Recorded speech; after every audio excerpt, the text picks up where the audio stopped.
Monday, and we are starting again to make Monday lives. We've been waiting for a bit, did not have any more sessions. When there are those moments in which you are really busy and trying to do all the things, and sometimes the last thing that you remember that you should be doing is to do your marketing. And I'm saying it because I've seen it happens not just to me, but to many people I know. And even many people have been helping over time. So this is a reminder for me and for all of you, even if you are so busy, try to keep consistent with your marketing, because it does happen that all things become more important than this. Instead, you need to keep building and you need to keep talking to your audience. So here I am again, and you're restarting our Monday lives. This video will become an article, so you can read it at ease, even if you can't watch the video. It will be uploaded, the video, on the YouTube channel, and then they will be sent to all the subscribers on email with the newsletter. So I will put the link again in the comments, in the notes of the post, so that you can know how to subscribe to the newsletter. Well, today we are talking about the thin content. The last video I made was about duplicated content. Duplicated and thin content, they are sometimes presented together as some of the main issues you might have on the content of your site. I will link the article and the video for duplicated content as well. Today we are trying to understand what this is. I'm sure that you heard around already about this kind of expression, the thin content. It might not be so intuitive for you to understand what it is. Well, another thing I'm sure you heard already is that content is king. Well, we've heard it so many times. And there's one thing that I heard once, and it was that it is very nice to keep thinking of this, that if content is king, then the user is queen, and she rules the universe. What does this mean? This means that yes, the website content is one of the things that can help your site ranking better. But when you think of your content, you should always think of the final destination for it. So who's going to be interested in reading what you write? Who's your targeted audience? Who's going to want to read it and why? If you think of this, if you create something useful for them, for their search intent, if you try to walk on their shoes and think of this page will help them in this way, because I'm sharing my knowledge and expertise for this kind of goal and this kind of intent, then it's nearly impossible to make a thin content, because you are basically writing things in a useful way.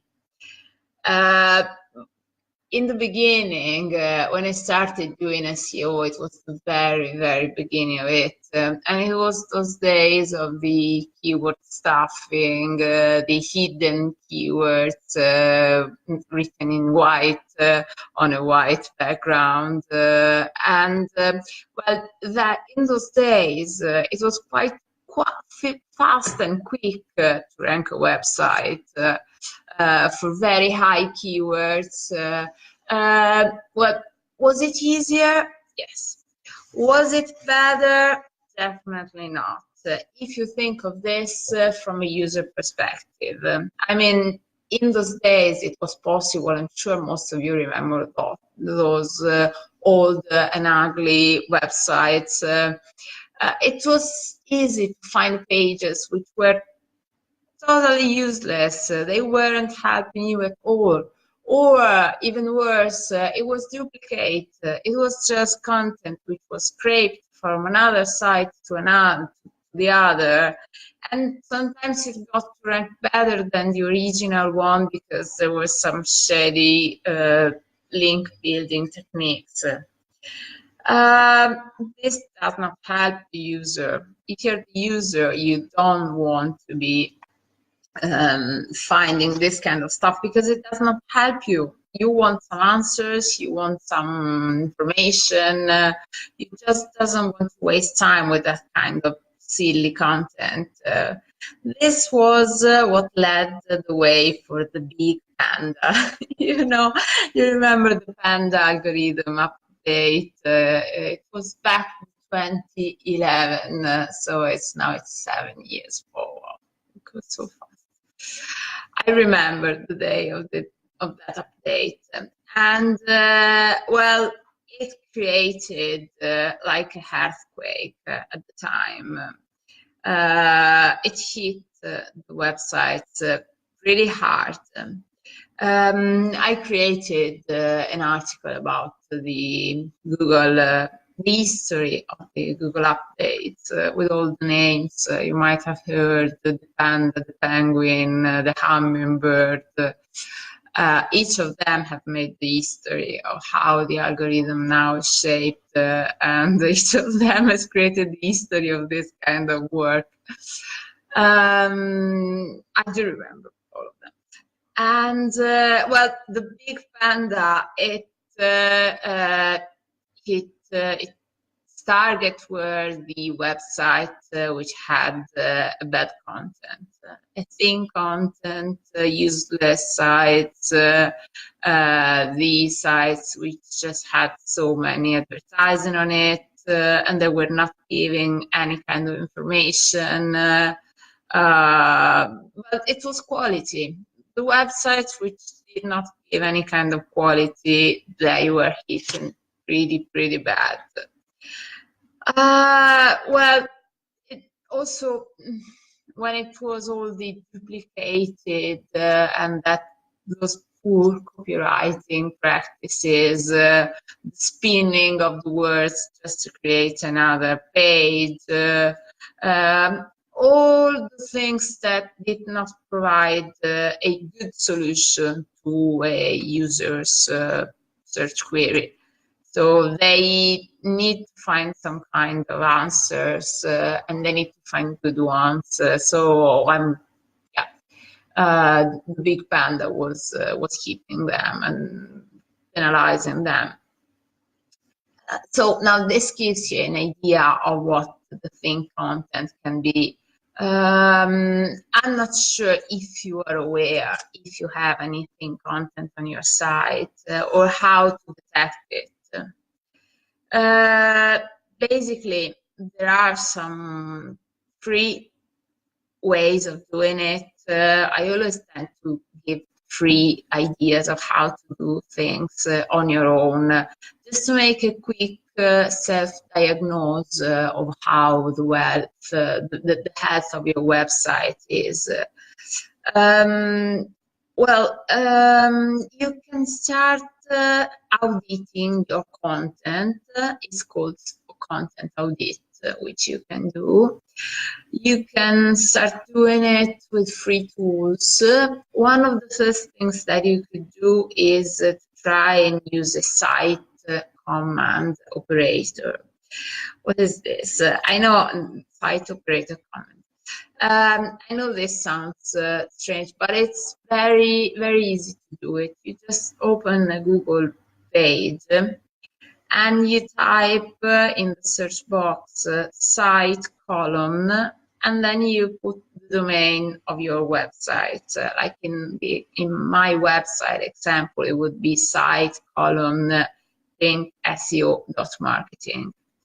And you hit the enter, and you will see how many results you get. So you will see a number of results, which can be bigger or smaller according to the number of pages that you have, the number of results that get created. It might be surprising to find, hi Nick, to find so many more results than expected.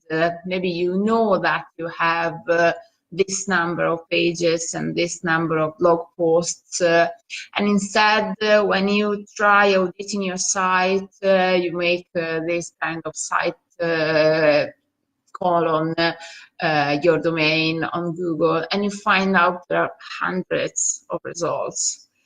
Well, in this case, well, you're not alone. It happens, and it's, well, nothing that happens just to you. It is a signal that something is not working as intended, but it's good to be able to realize it and to become aware of this.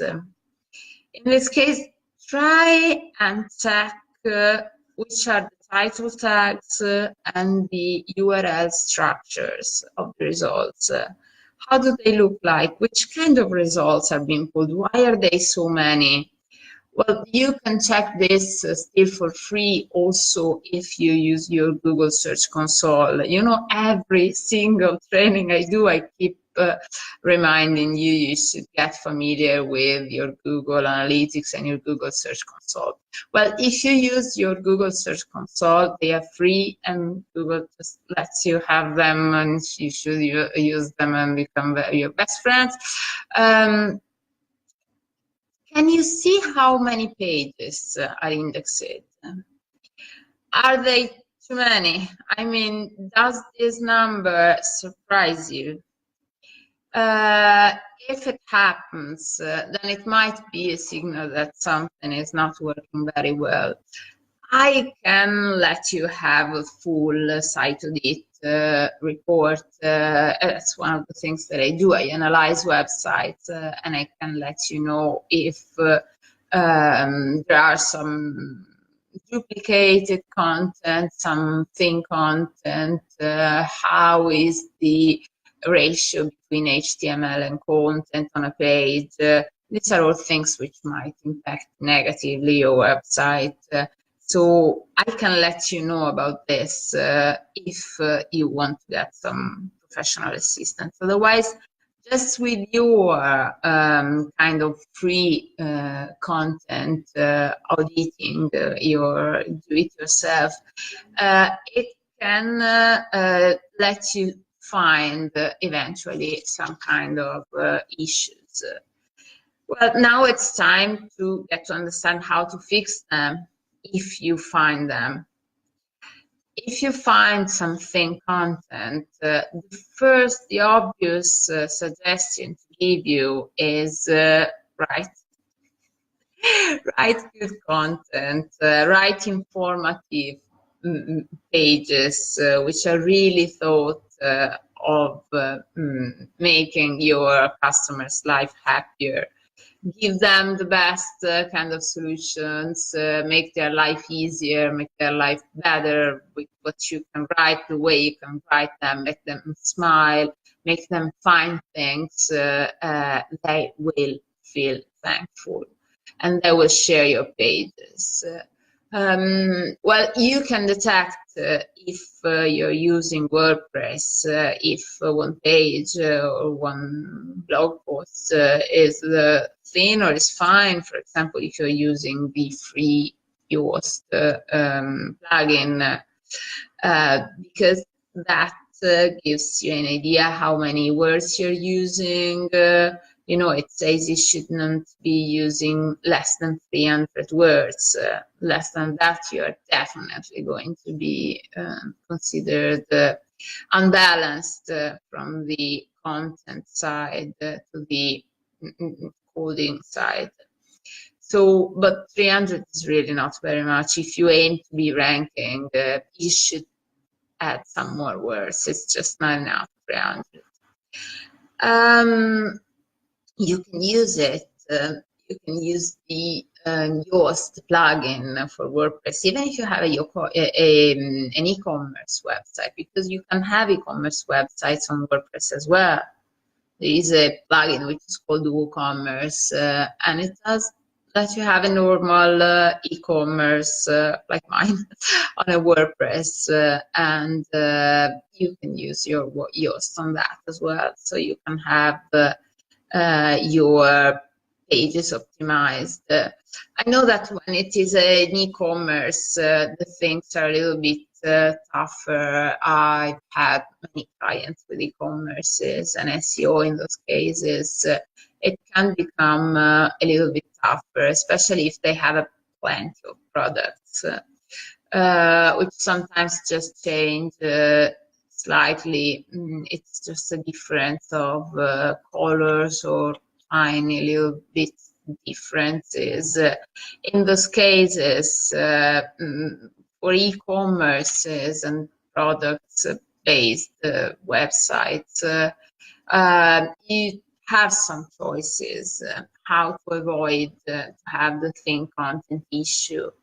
For example, you can try to check, for example, if you can, first of all, if you can write something to describe your products. And once again, try to put yourself into your client's shoes.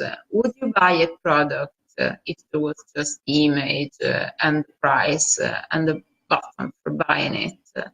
I wouldn't, because well, you're spending money and you want to spend them only if it's worth it. You don't want to waste your money. So you want to read the description, you want to find out in the description that the product is what you wanted, because you can't actually see it, you're ordering it online. So you want to be reassured by reading the product's description that it is what you need. And sometimes this gets easier if you use some kind of user-generated content. I mean, if you ask your users to write content for you, this can happen, for example, if you use the Q&A, the frequently asked questions. If you think of what people always ask you about that product, does it fit a normal website size, or does it come together with this kind of optional, or is it possible to do this and that? These are the things that people generally ask you about right time, because you know that they want to know about them, so make their life happier. Also, use some kind of reviews. If you ask people to review your products for an e-commerce, that's such a precious thing that you can do, because you know we always check reviews when we want to buy, purchase any kind of product. The first things that we do, we want some kind of confirmation that this product has been used by somebody else before me. They purchased it, it really exists, it really arrives, gets delivered home, it is what they say it is nice, they really like it. So use reviews and try to get reviews on your products as part of your customer service. It's very important. Don't forget about this. And this can help you get more content on pages. But if it just is not enough, if you just can't squeeze out ideas for writing about something, if things are very similar and you don't want to duplicate the things you write, because basically you would write the same things. There are solutions, there are technical solutions around this. For example, you can use the rel canonical, the canonical attribute, which will connect a page to the other, and showing that they have to attribute the ranking importance of that page to the other, and not to consider them as duplicated. This does help when products are similar. Or also don't forget to optimize the category better than the products in those pages, in those cases. Because, for example, if you have different products which are only changing for some size or some kind of product option, then optimize the category of them. That is what must be found. And then when people find the category, they will choose the option that they want. There are some other reasons which are not so frequent, and they are technical, for getting thin content issues. Well, one of the most common is the print pages. So if your website generates some printing friendly pages, it might create some duplication. So you need to make sure that you use the right robot meta tag for that kind of printing URL. Or another technical thing is that in case you have a WordPress and you did not disallow, you allowed the pagination of the comments, because WordPress can do it. They can be paginated, they can be shown, and each comment can be shown as a different URL. Now you can imagine how many duplicated and very thin content you would have in this case. So it's just a matter of realizing and making sure you have the right canonical tag, let's say, basically, or obviously not allowing the comment pagination. The last very technical thing that can happen is when you have a mobile version of your website, which is not the responsive site that gets adapted to the different size of the screens. But if you have a different version of your site, sometimes the old rule was to have an even different subdomain, like m for mobile.yourdomain.com. This thing can create some issues because it can be a duplicate. So once again, you have to use the rel canonical to point to the desktop version of the site, so there is no duplication. Once you're dealing with all those things, once you're dealing with your duplications, then it's the moment of making some good keyword search.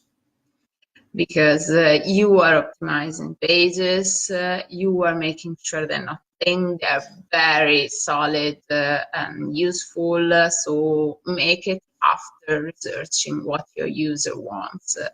Make sure that they find what they want, use the keywords that they want. I can help you find keywords, exactly the ones that they are looking for, the ones with less competition, and make sure that your new pages are really informative. Also, final recommendation, the final recommendation of the day is to make sure that this kind of content audit, it's not just something that you do and you don't do anymore ever. It should be some kind of healthy habit. It should be something that you do regularly. Well, this regularly can be more or less according with the time you have, but at least once a year, at least yearly, try to do it.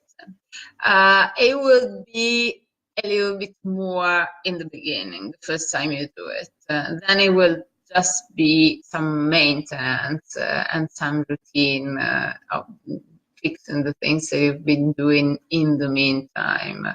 Obviously, the more frequently you do it, the less work it takes, the less you will find less issues to address, and it will take less time. But if it's regular, it means that your site is being well kept, and that's what it takes, because we are doing SEO for using our websites to get us some business opportunities. We don't want to just show them as if they were business cards. We want those sites to fetch us some business opportunities, some new customers, some new clients, but they cannot do it unless you keep them with care, with love, unless you keep them well maintained. So they will give you back things if you invest in making them work fine. So I hope this was helpful. I hope you appreciated it. Share it with anyone you know who has got a website and might have something content and they don't even know what it is. So they will understand what it is and they will be able to address it. If you have any questions, please do not hesitate. Just write me a few lines and I will be happy to find answers and to give you the best tips that I can. See you soon. Bye. Have a lovely week.